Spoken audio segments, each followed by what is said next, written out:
शत्रुसंहारकमेकदन्तस्तोत्रम् अथवा गजवक्तस्तुतिः।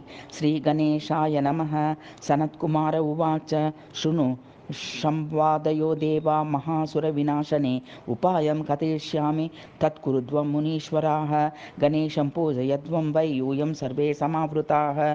स ब्रह्मान्तरसंस्थो वै हनिष्यति मदासुरं। सनत्कुमारवाक्यं तच्छ्रुत्वा देवर्षिसत्तमाः ऊचुस्तं प्रणिपत्यादो भक्ति नम्रात्मकन्दराः। देवर्षय ऊचुः केनोपायेन देवेशं गणेशं मुनिसत्तमं पूजयामो विशेषेण तं ब्रवीहि यथा तथम्। एवं पृष्टो महायोगी देवैश्च मुनिभिः सह उवाचाराधनं तेभ्यो गणपत्यो महायशाः। एकाक्षरेण तं देवं ह्यधिस्तं गणनायकं विधिना पूजयध्वं च तुष्टस्तेन भविष्यति। ध्यानं तस्य प्रवक्ष्यामि शृणुध्वं सुरसत्तमाः। यूयं तं तादृशं ध्यात्वा तोषयध्वं विधानतः। एकदन्तं चतुर्बाहुं गजवक्त्रं महोदरं सिद्धिबुद्धिं समायुक्तं मूषकारूढमेव च। नाभिशेषं सपाशं वै परशुं कमलं शुभम् अभयं सन्ददन्तं च प्रसन्नवदनाम्बुजं। भक्तेभ्यो वरदं नित्यं भक्तानां निषूदनम्। एतादृशं ह्यदि ध्यात्वा सेवत्वमेकदन्तकं सर्वेषां ह्यदि संस्थोऽयं बुद्धिप्रेरकभावतः। स्वयं बुद्धिपतिः साक्षादात्मा च सर्वदेहिनाम्। एकशब्दात्मिका माया देहरूपा विलासिनी दन्तः सत्तात्मकः प्रोक्तः शब्दस्तत्र न संशयः। मायायाधारकोऽयं वै सत्तमात्रेण संस्थितः। एकदन्तो गणेशो वै कथ्यते वेदवादिभिः। सर्वासत्ताधरं पूर्णमेकदन्तं गजाननं सेवध्वं भक्तिभावेन भविष्यति सदा सुखम्। एवमुक्त्वा ययौ योगी स सनत्कुमार आदरात्। जय हेरम्बमन्त्रं वै समुच्चरन्मुखेन सह। ततो देवगणाः सर्वे मनुयस्तपसि स्थिताः। एकाक्षरविधानेन तोषयामासुरादरात्। पत्रभक्षा निराहारा वायुभक्षा जलाशिनः कन्दमूलफलाहारः केचिद्वभूविरे। संस्थिता ध्याननिष्ठा वै जपहोमपरायणः नानातपः प्रभावेन तोषयन् गणनायकं।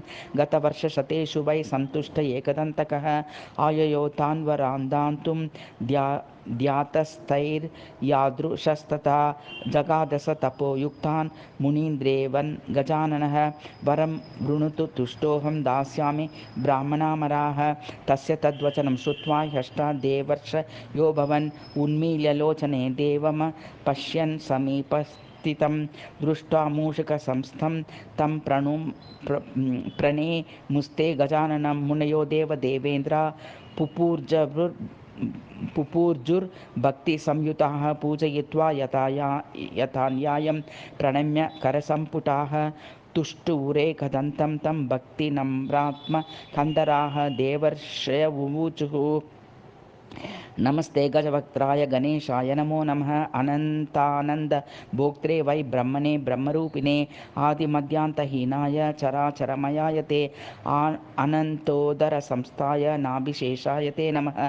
कर्त्रे पात्रे च संहर्त्रे त्रिगुणा नामधीश्वर सर्वसत्ताधरायैव निर्गुणाय नमो नमः।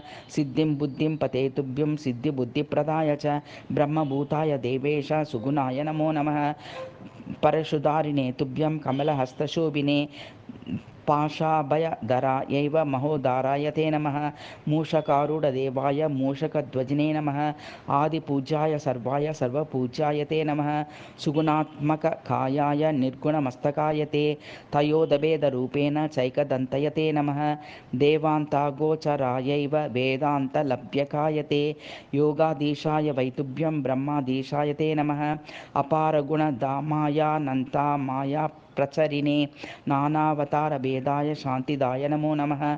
वयं धन्या यैर्दृष्टो गणनायकः ब्रह्मभूतमयः साक्षात् प्रत्यक्षं पुरतः स्थितः। एवं स्तुत्वा प्रहर्षेण ननृतुर्भक्तिसंयुताः साश्रुनेत्रान् सुरोमाक्षान् दृष्ट्वा तान् दृढिरब्रवीत्। एकदन्त उवाच वरं वृणुतु देवेशा मुनयश्च यते स्थितं दास्यामि तं न सन्देहो यद्यपि दुर्लभं भवेत्।